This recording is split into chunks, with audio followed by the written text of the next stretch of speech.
Hi guys, hope everybody's doing fantastic as always.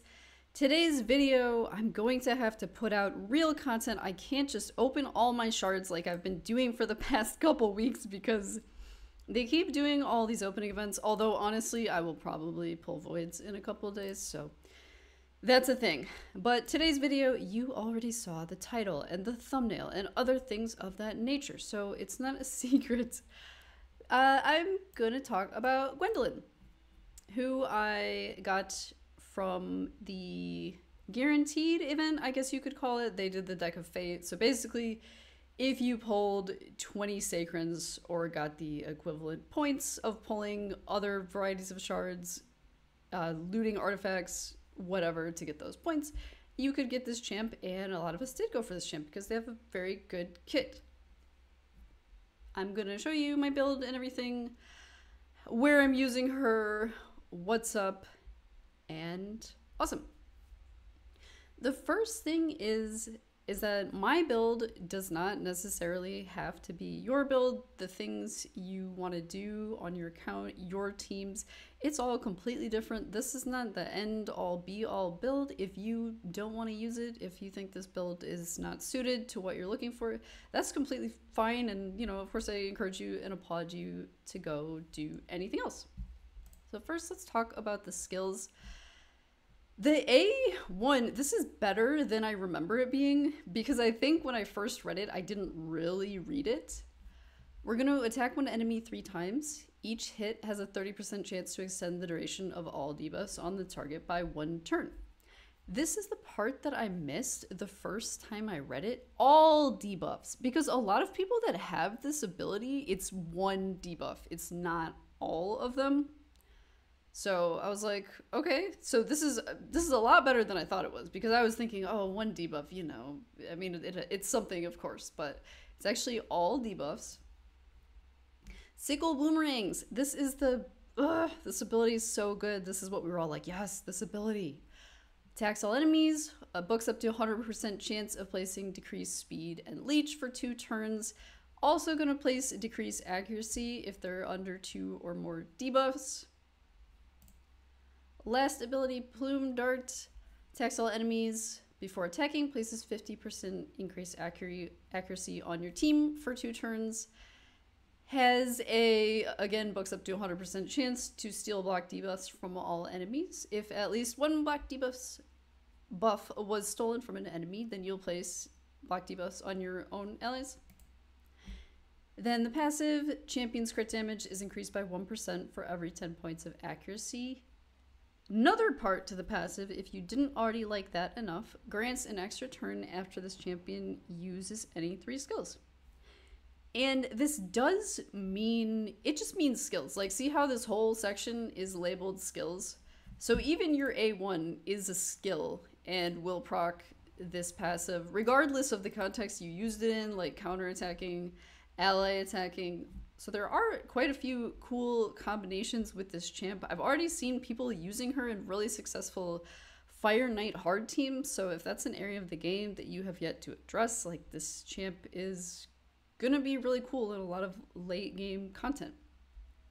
For me right now, I'm not quite on the level of Fire Knight hard, because you need really good teams for that. I'm not quite there.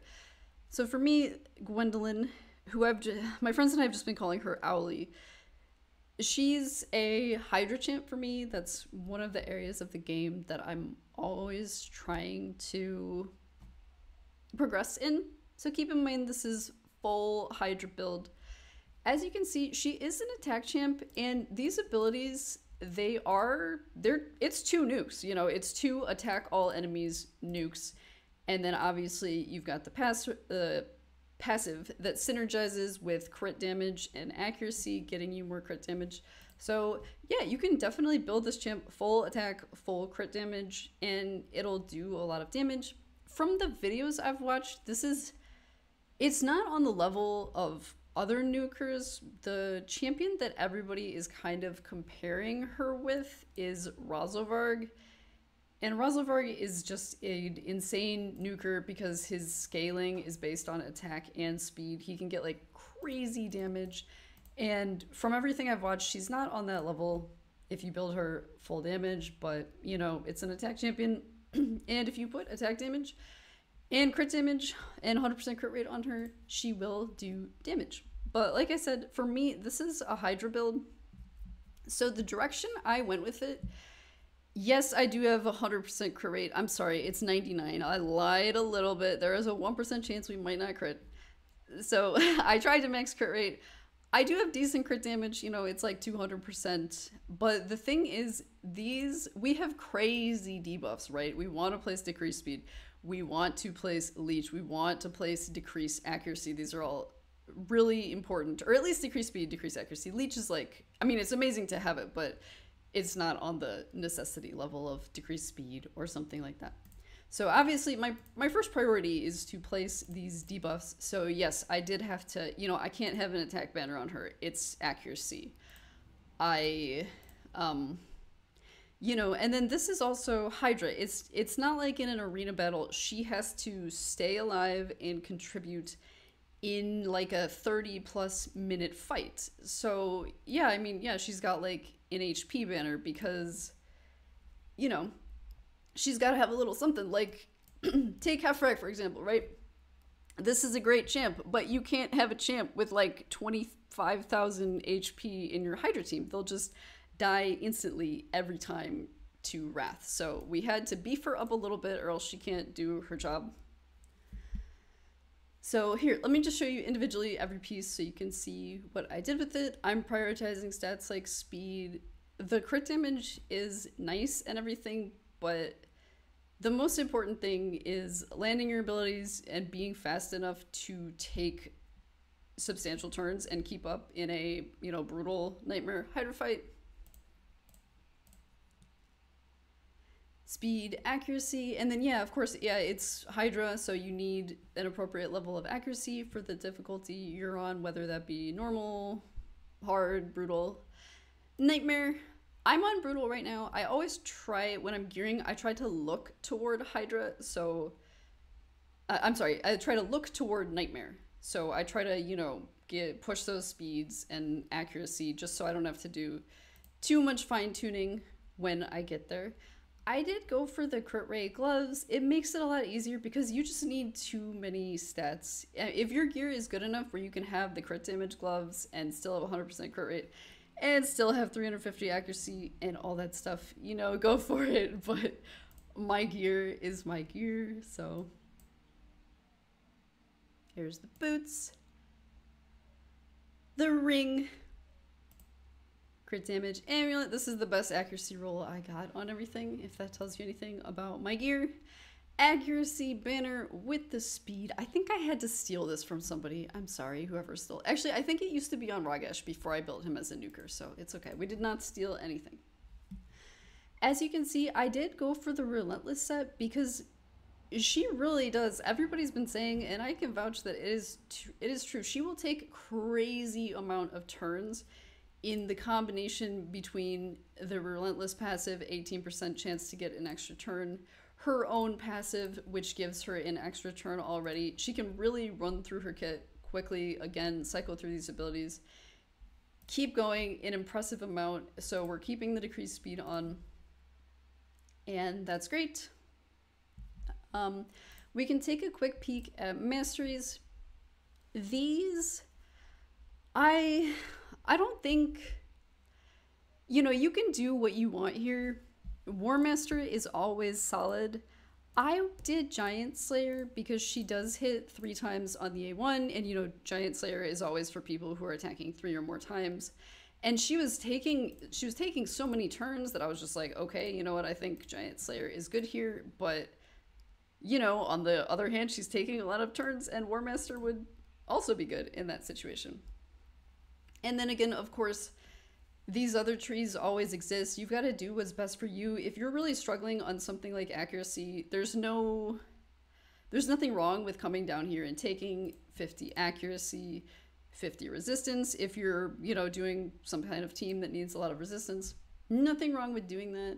You do you. These are what I chose. You know, this one's always good. We could maybe get an extra turn on our debuffs we're applying, so that one's always good. Master Hexer. that's the direction I chose with it. You do you.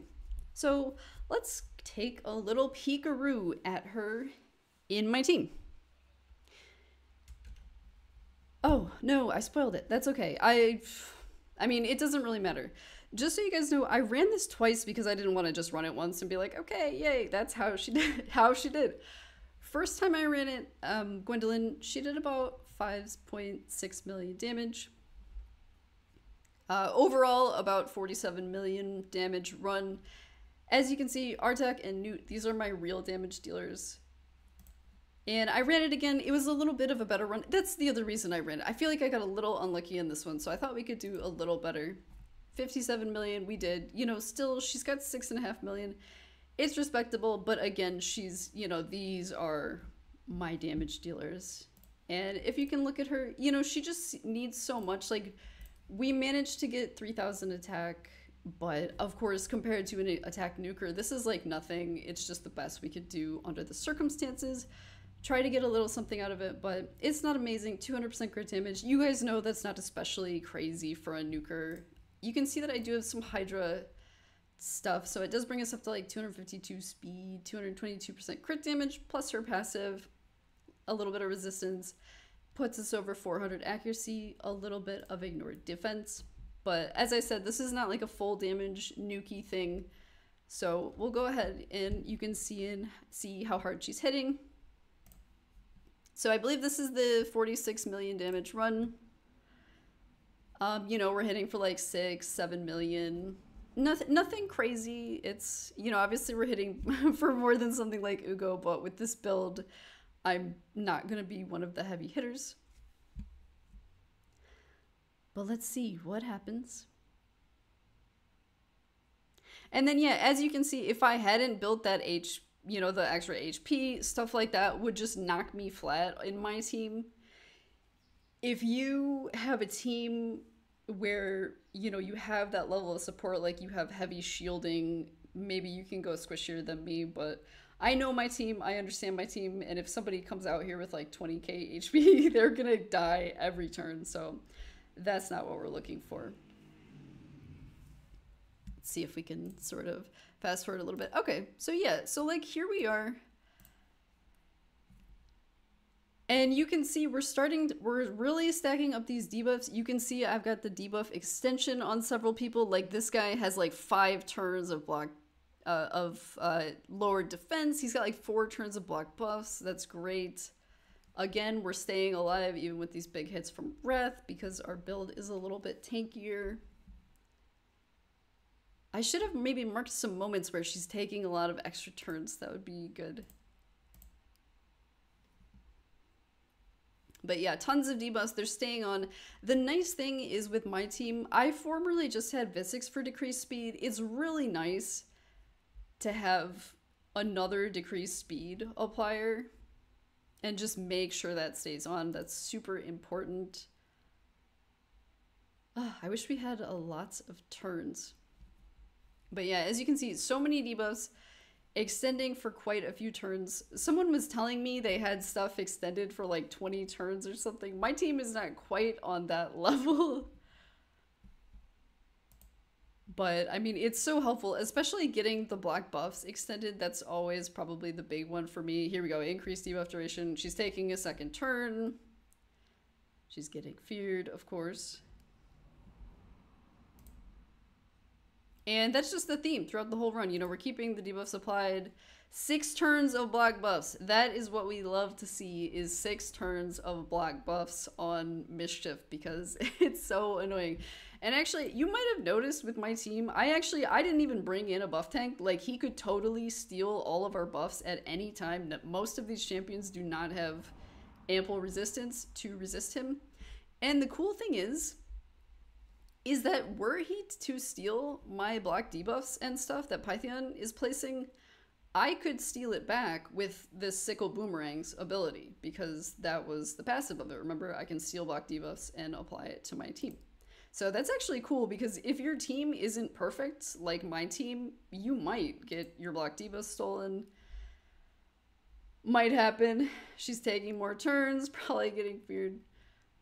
But yeah, as you can see, it's not uncommon. We have like 6 turns of extra debuff supplied. It's not uncommon to get these extra turns. I was just really happy with the level of how often my debuffs were staying on and how many turns, you know, like 5 turns of Black Bus, 4 turns. That's great because these are hard to keep on. These heads are fast. And yeah, I think it was super solid. And for me, because I am not at the point, right, you guys, I'm free to play. I'm just chilling. I'm just trying to make small improvements in my account and do the best I can and slowly climb in areas like Hydra. And the thing that I always look at whenever I build and test a new champ in Hydra, the question that I ask myself is, how easy was that? Like, because I'm sure you guys know from playing, there's like 50 million that was very easy, and there's like 50 million that was the most painful run ever. And both of these runs, I would say super easy. Super easy. Everything was going horrible sometimes, and it just didn't really matter because the team was strong. You know, like it wasn't a big deal that I didn't bring my buff tanks, and sometimes these buffs were getting stolen. It wasn't a big deal that, you know, like look at this team. This team is not the ideal team. This team is not perfect. We don't have Hex, for example. We have a little bit of provoke. We don't have strong provoke. You know, the Head of Decay is going to shield people. It is going to cleanse the debuffs, but we just come right back around with Gwindolyn and we're applying them again. So for me, super, super helpful champ. It was really incredible to have not just 1, but 2 champs placing decreased speed. Leech, decreased accuracy, super helpful as well. Like I could see that sometimes my champs were resisting things, and my champs, none of these are built with resistance really. Probably Ugo would be the most one, but so to see those resistance coming up, that was awesome. And yeah, I would say I would rate her great, you know, because that's what it's like for me. You know, how much easier did this make this very annoying fight for me? So I would say easy. I hope you guys leveled her, geared her if you managed to get her, and I hope you were able to get her because I know sometimes these events have bad timing and it's not like you can always just pull like 20 sacreds out of your back pocket. Definitely not if you're free to play. But you guys let me know your experiences with her so far. Let me know which build you went with because I'm sure a lot of you guys probably went in a totally different direction than me. And I hope you guys enjoy yourselves. Thanks for hanging out with me and have a great day.